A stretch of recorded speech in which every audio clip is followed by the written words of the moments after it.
नमस्कार। हमारे चैनल पर आप सभी का एक बारी फिर स्वागत है।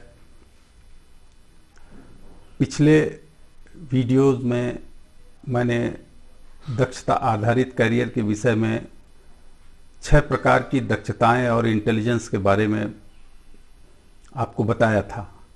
आज मैं जो शेष बची 3 दक्षताएं हैं उसके विषय में आपसे चर्चा करूंगा। तो इसी क्रम में आगे चलते हुए हम देखेंगे कि एक प्रकार की जो दक्षता होती है जिसको अंतर्मुखी या इंट्रापर्सनल बोलते हैं। ये इंटेलिजेंस कुछ व्यक्तियों में, विशेष व्यक्तियों में पाया जाता है। ऐसे व्यक्ति की जो रुचि होती है वो सेल्फ अवेयरनेस में और अपने इनर फीलिंग्स में ज़्यादा होती है। ये सिचुएशन के आधार पे अपने मनोभावों का, इमोशंस का, ड्राइव्स का और जो मोटिवेशनल एलिमेंट हैं उसको पकड़ने की इनकी विशेष क्षमता होती है।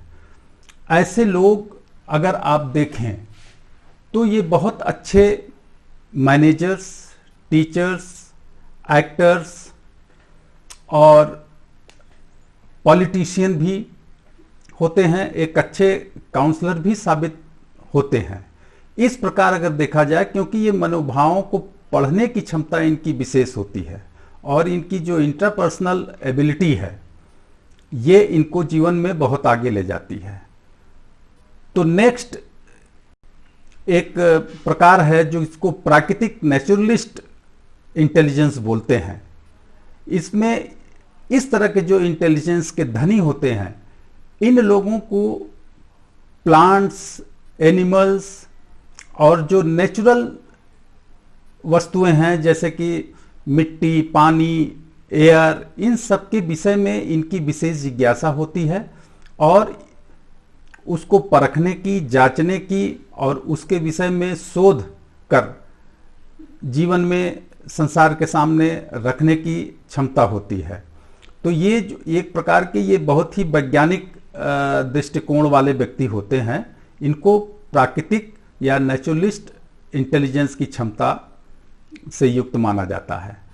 Last but not the least है एक तात्विक और दार्शनिक मेधा वाले लोग होते हैं जिनको एग्जिस्टेंशियल इंटेलिजेंस बोलते हैं। इनकी जो कैपेसिटी होती है वो बहुत ही गूढ़ प्रश्नों, बहुत ही डीप थिंकिंग वाले ये लोग होते हैं और ह्यूमन एग्जिस्टेंस के बारे में बहुत सारे प्रश्न इनके दिमाग में आते हैं कि जीवन का प्रयोजन क्या है, उद्देश्य क्या है, ईश्वर है या नहीं, मृत्यु के बाद व्यक्ति का क्या होता है।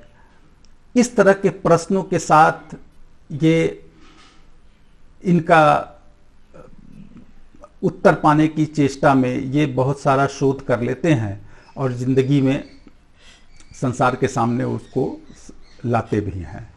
अतः इस प्रकार से हम देखेंगे कि ये 9 प्रकार की मेधाएं या इंटेलिजेंस जो होती हैं वो व्यक्ति में अलग अलग पाई जाती हैं और इनके हिसाब से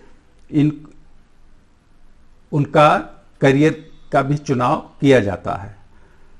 गुणों के विषय में जो एक विशेष बात मुझे याद आती है कि ये प्रश्न भागवत में ईश्वर से भी किया गया था कि आप कृपया बताएं कि आप सगुण हैं या निर्गुण हैं।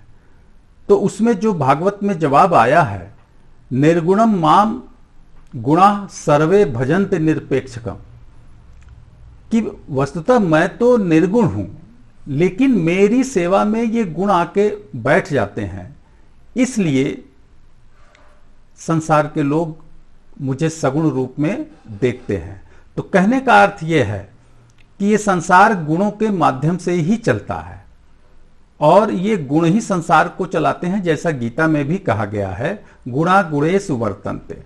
अतः हमें गुणों पर आधारित जीवन को समझ के चलना चाहिए। और अगर जितना प्रारंभ में हम अपने गुणों की पहचान कर लेंगे, उससे हमारा जीवन ज़्यादा सरल, सुगम और सफल होगा।